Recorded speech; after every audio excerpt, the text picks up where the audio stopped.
종합 스포츠 분석 토킹 채널입니다. 10년 이상의 실전 경험과 노하우를 담아 데이터 기반 핵심 분석부터 최강 배팅 전략까지 아낌없이 공유해드립니다. 수년간 운영된 전문 분석방 링크는 고정 댓글에서 바로 확인 가능합니다. 볼로냐 vs 인테르. 이번 경기는 볼로냐가 예쁘게 전개하느냐보다 전원에서 누가 먼저 간격을 무너뜨리느냐가 승부처다. 볼로냐는 4-2-3-1 구조상 측면에서 볼을 오래 들고 가는 구간이 생기며 그 순간 역습 대비 포지션이 흔들리기 쉽다. 그래서 오르솔리니가 안쪽으로 접는 타이밍에 볼을 빼앗기면 풀백 뒤 공간이 그대로 비는 장면이 나온다. 인터밀란은 그 빈틈을 기다렸다가 쓰리백이 안정적으로 막아내고 전진 패스 한 번으로 수비 뒷공간을 찌르는 팀이다. 특히 바렐라가 전원의 첫 패스를 매끄럽게 풀어주면 공격은 복잡할 필요가 없다. 라우타로가 뒷공간으로 침투해 들어가며 한 번에 마무리각을 만든다. 그래서 볼로냐 최종 수비진이 이 역습 루트를 통제하지 못하면 경기 내용이 악몽처럼 흘러갈 공산이 크다. 볼로냐 입장에서는 술레마나가 중앙을 두껍게 깔아주고 탈압박 이후 전진 패스의 속도를 끌어올려야 한다. 하지만 인터밀란은 라인 간격이 단단해 중앙 포켓이 쉽게 열리지 않으며 압박을 풀어내는 과정에서 실수 유도가 잦다. 볼로냐가 달린가에게 공을 넣어주려면 측면 크로스질이 필수인데 인터밀란은 박스 안 수비 숫자를 충분히 확보하는 쪽이다. 그럼에도 불구하고 볼로냐가 초반부터 템포를 높이면 한두 번은 오르솔리니의 컷인 슈팅 찬스가 나온다. 하지만 그 찬스가 무산되는 순간 인터밀란의 역습은 더 날카롭게 돌아온다. 루이스 엘리케가 측면에서 깊이를 만들고 컷백 라인이 살아나면 세컨볼 경쟁력까지 인터밀란 쪽으로 기운다. 그래서 경기 흐름은 볼로냐의 공격 시도 인터밀란의 전환 한방 패턴이 반복될 가능성이 높다.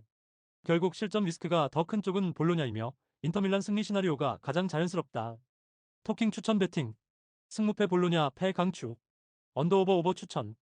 도르트문트 vs 엠글라트바흐. 이 경기는 득점 페이스가 뜨거운 홈팀 도르트문트와 트랩 완성도가 불안한 원정팀 글라트바흐가 맞붙는 구도라 방향성이 선명하다. 홈팀 도르트문트는 24득점 흐름이 말해주듯 박스 근처에서 마무리까지 이어지는 루트가 매끈하게 돌아가는 팀이다. 그래서 초반부터 템포를 올려 상대 라인을 뒤로 밀어놓고 박스 주변 점유를 길게 가져갈 가능성이 높다. 특히 원정팀 글라트바흐가 라인을 올려 트랩으로 버티려 들면 타이밍 미스 한 번이 골키퍼 1대1로 직결될 수 있다. 이 지점에서 아데예미의 침투가 가장 무서운 카드가 되고 한 번만 공간이 열려도 수비는 뒤로 돌아서는 속도가 늦어진다. 기라시는 박스 안에서 마무리의 기준점이 되는 타입이라 컷백이나 낮은 크로스가 들어오면 득점 기대값이 급격히 올라간다.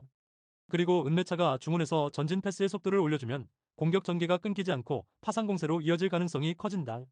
조부 벨링엄 결정은 변수지만 홈팀 도르트문트는 로테이션 자원이 있어 전력 공백이 그대로 경기력 붕괴로 이어질 가능성은 낮다. 그래서 전반에는 안정적으로 템포를 쌓아가고 후반에 더 강하게 몰아치는 운영도 충분히 성립한다. 원정팀 글라트바흐는 타바코비치의 박스 마무리와 마친 후의 전원 스피드를 통해 한 번의 장면을 만들 수는 있다.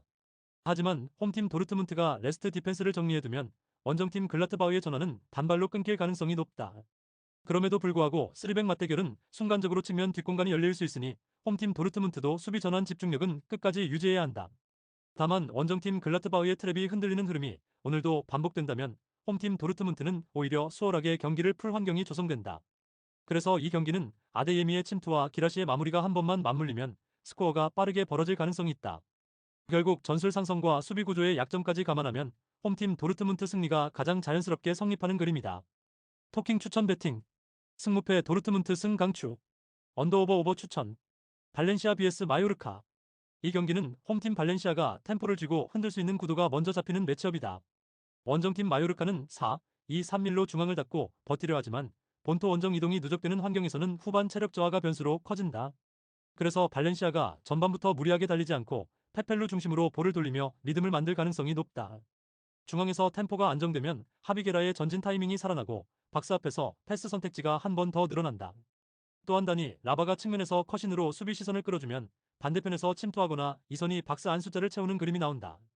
마요르카 입장에서는 아사노의 스피드로 역습을 걸어야 숨통이 트이는데 발렌시아가 4-4블록을 유지하면 전환 루트가 쉽게 막힐 수 있다. 특히 발렌시아가 라인을 급하게 올리지 않고 간격을 유지하면 조셉이 받는 첫 패스의 질이 떨어지며 고립될 공산이 커진다.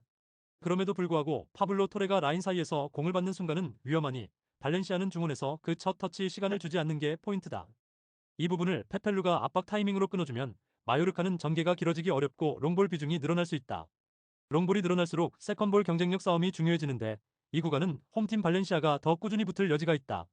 그리고 마요르카가 버티는 시간이 길어질수록 체력 방전이 먼저 오면서 측면 커버가 늦어지는 장면이 나올 가능성이 높다. 그 타이밍에 라바의 크로스나 컷백이 연속으로 들어가면 박스 안에서 수비 라인 소통이 급격히 흔들릴 수 있다. 발렌시아는 후반에 교체 카드로 템포를 다시 올릴 수 있다는 점이 크고, 그래서 경기 막판 결정 장면의 기대값이 더 높다. 마요르카는 후반으로 갈수록 압박 강도가 떨어지면 파블로 토레가 공을 잡을 시간이 늘 수도 있지만, 그 전에 수비가 먼저 버티지 못할 위험이 있다. 결국 이 경기는 전반은 조심스럽게 흘러가도 후반에는 체력과 교체 카드의 격차로 흐름이 홈팀 쪽으로 기울 가능성이 크다. 따라서 발렌시아가 점유와 운영을 바탕으로 결말을 가져가며 승리가 성립될 수 있는 조건이 더 선명한 매치업이다. 토킹 추천 배팅. 승무패 발렌시아 승 강추. 언더오버 언더 추천. 구독, 좋아요, 알림 설정. 토킹 가족방에서 더 많은 혜택을 만나보세요. 가족방은 고정 댓글의 링크를 통해 문의하세요. 감사합니다.